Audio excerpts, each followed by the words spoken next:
ayuu baarlamaanku arrinkaas soo gabagabeeyey. haddaba qaraarkan baarlamaanku sidee ayuu u dhigan yahay, maxaase xilligan kusoo beegay? stuudiyaha universal ee magaalada muqdisho iminka waxaa si toosa ugu sugan xildhibaan aadam isaaq oo ka tirsan xildhibaanada baarlamaanka federaalka ah ee soomaaliya. kusoo dhawo barnaamijka dabagalka wararka.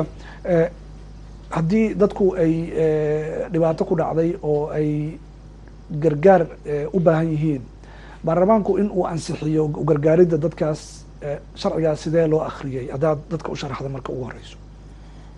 maasha allah, aad iyo aad baad u mahadsantihiin tvga universal. waan idinkaaga mahadnaqaya hawsha culus ee ummadda aad u haysaan. marka xigta baarlamaanka soomaaliya ama baarlamaan marka la yidhaahdo micnihiisu waxa weeyaan golaha shacabka ama dadkii matalaya ee shacabka. maadaama aan nahay dadkii matalaya ee shacabka, ma aysan ahayn aan kaa saxe waxa laga doodayay, ma aysan ahayn wax u baahan ansixin. waxay ahayd wadadii aan qaadi lahayn iyo qaabkii aan u mari lahayn baan ka wada hadlaynay. dooda ugu badanna meesha ay saarnayd ma ahayn wax u baahan go-aan qaadasho iyo diidmo iyo ogolaansho maysan ahayn. dooda ugu badan waxay ahayd wadadii aan u mari lahayn, sidii ummadan aan ugu gargaari lahayn dadkii aynu ku matalaynay dowladda soomaaliya ee shacabka dhibaataysan. wadooyin badana dowladdu ay samaysay, balse hawsha keliya ee iminka dowladda ay gacanta ku hayso marka gargaarka laga hadlayo waa hawsha guddiga gargaarka iyo gurmashada dadka abaaruhu ay ku dhaceen heer federaal iyo kuwa heer dowlad goboleed. wax intaa ka badan oo baarlamaanku waxa uu ansixiyay ku jiro haddii ay jiraan? baarlamaanka soomaaliya waxyaabaha ugu muhiimsan ee aan ka wada hadlaynay waxa ay ahayd ama miiska saarnaa sidii ummadan lagu gargaari lahaa. at least aan ula qaybsan lahayn dareenkooda ama xanuunka hayo. xukuumadda cusub ee hadda uu soo magacaabayo ra-iisul wasaare khayre, ra-iisul wasaaruhu wuxuu sameeyey inta uu ku jira dhisida xukuumadda guddigii heerka qaran ayuu la kulmay.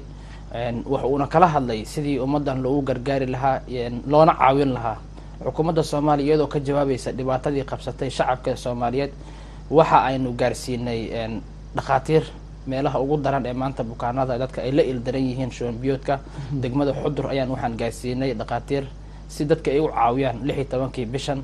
maanta oo maanta oo axadana waxaan gaarsiinay magaalada baydhabo dhakhaatiir iyagana caawisa. waxaa kaloo noo qorshaysan inaan gaarsiino degmooyin badan oo dalka ka mid ah, cadaado, garbahaarey, luuq, si dadka loogu gurmado. waana waajib qaran ee na saaran in ummadan aan wax u qabano. baarlamaanka soomaaliyana wuxuu qorsheynayaa maalmaha soo socda markii la ansixiyo xukuumadda kadib, xildhibaan walba inuu aado deegaan doorashadiisa, ummadana uu la qaybsado waxa uu qaban karaan uu u qabto. baarlamaankana la xiro meelahaasi degmooyinka iyo tuulooyinka meesha aan ka kala nimid aan aadno, ana la qaybsana dhibaatooyinka walaalaheena saaran. waxaan haysta waxa weeyaan masiibo qaran. allahna ha inaga dulqaado. aad baan ugu mahadnaqaa soomaali meel walba ay joogto, sida dadnimada leh ee wadaniyada dareenka bini-aadanimada ku dheexan tahay ay ugu jawaabeen. waxaana kasii codsanayaa in lasii laba jibaaro. dalkan inaga iska leh gargaar bini-aadanimo ama dad kale aan ka sugno waxa inooga muhiimsan ama booska buuxin kara kan annaga aan isku qabsano.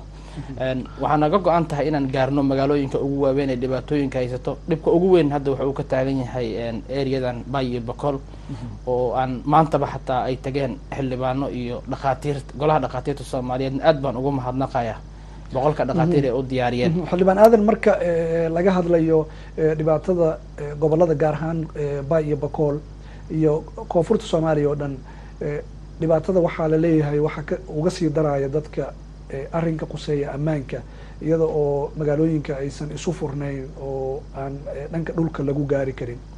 qorshaha lasoo bandhigay ama waxyaabaha aad ku talinaysaan ma ku jirtaa in ay barbar socoto howlgallo ammaan oo ciidamadu ay qaadayaan?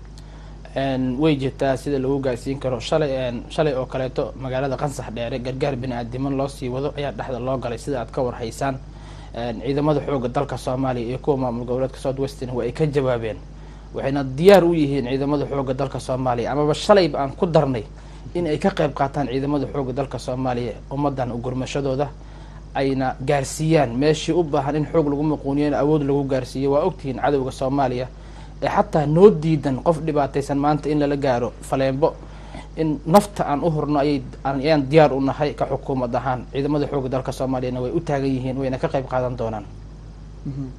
waa dib ayaan kugu soo laaban doonaa. daawadayaal, qaramada midoobay dhowaan waxa ay soo saartay warbixin ay ku sheegayso halka ay dhibaatadu gaarsiisan tahay. iyada oo warbixintu ay tilmaamayso in ka badan kala bar dadka Soomaaliyeed oo ka badan 6 milyan oo qof oo Soomaali ah oo ku nool gudaha Soomaaliya in ay u baahan yihiin gargaar bani'aadanimo oo degdeg ah. aanu daawano warbixintaas oo xafiiska qaramada midoobay ee magaalada Muqdisho uu soo koobay. baaha oon dhalid dahadan oo dhamaade wal un haysan maleen tintun qoyni tama illa ma unaga baahano dilli wal bismillaahir rahmaanir rahiim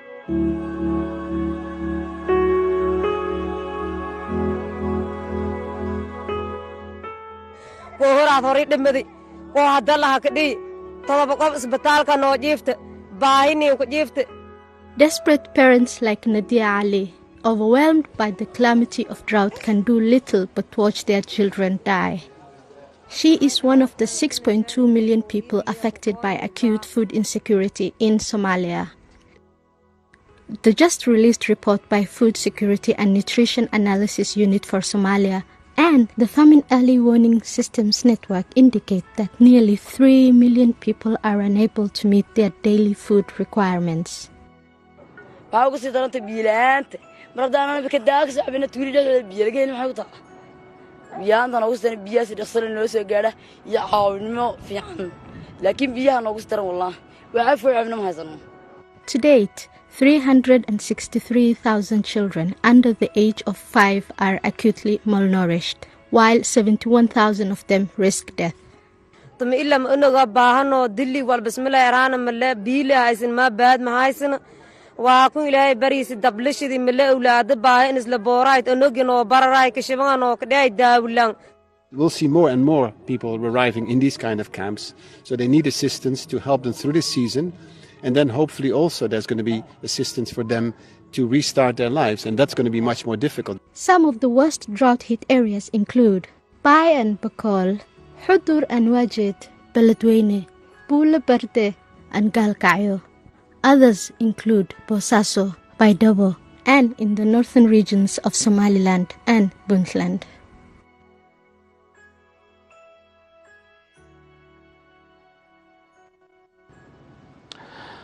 waa hagaag daawadayaal waxaynu dib ugu soo laabanaynaa falanqaynta arrinka ku saabsan abaaraha. xildhibaan aadan isaaq ayaa weli stuudiyaha Universal ee magaalada Muqdisho si toos ah ugu sugan. xildhibaan waxaad ka mid tihiin ama aad ka mid tahay xildhibaanada dhalinyarada ah ee kusoo biiray baarlamaanka tobanaad.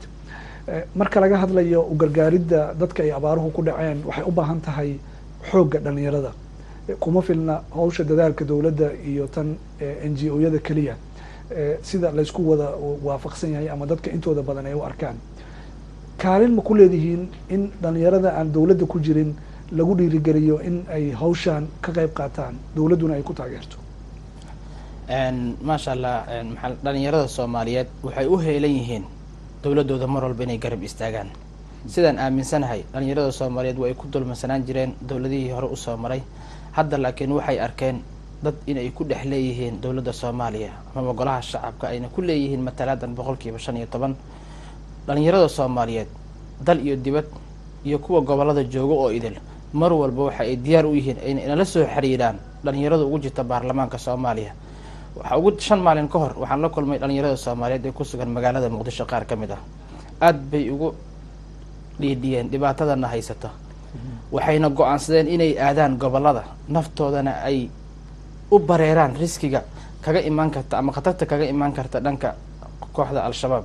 ayna naga ballan qaadeen inay ka qayb qaadan doonaan gurmashada ummadda Soomaaliyeed ama shacabka dhibaataysan. sida aad arkaysaanna jawaabtii ugu horeysay waxaa bixiyay golaha midowga dhaqaatiirta Soomaaliyeed. si qurux badan bay ugu jawaabeen, waxayna inoo sheegeen inay diyaar yihiin 100 dhaqaatiir Soomaaliyeed oo mutatawiciin ama volunteer ah, diyaarna u ah inay ummadooda wax u qabtaan. tobankii ugu horeeyayna waxaan kala gaarsiinay Baydhabo iyo Xudur. xildhibaan ugu dambeyn maxaa idinka hortaagan inaad suudadka iska siibtaan ood funaanada xidhataan ood xildhibaanada hor kacdaan oo halka uu dhibka ka jiro aad tagtaan? sida uu ku baaqay guddoonka golaha shacabka Soomaaliyeed ee xildhibaanada dhan ay isku wada raaceen marka aynu ansixino xukuumadda cusub, waxaan diyaar u nahay iskabada suud iyo jaakeed iyo shaatiyaad ka hadlaysay sida ay iyagu u qaawan yihiin inaan ula qaawnaano aan la dareeno xanuunada ay dareemayaan, aan ka tirno diifta ka muuqata dadkeena dhibaataysan. asadka keliya maanta aan haysano ama aan ku faanayno waa shacabka soomaaliyeed haddii aan xanuunka iyo murugada aan la qaybsan weyno micnaheedu waxa ay tahay inaan lahayn damiir bani aadamnimo adduun iyo aakhirana aan khasaarnay diyaarna u nahay in ummadeena ama shacabkeena soomaaliyeed wax walbo oo la huri karaan u horno xildhibaan aadam isaaq oo ka mid ah xildhibaanada baarlamaanka federaalka ah ee soomaaliya stuudiyaha universal ee magaalada muqdisho ayuu barnaamijka dabagalka wararka uga qeyb qaadanayay aada umahadsan tahay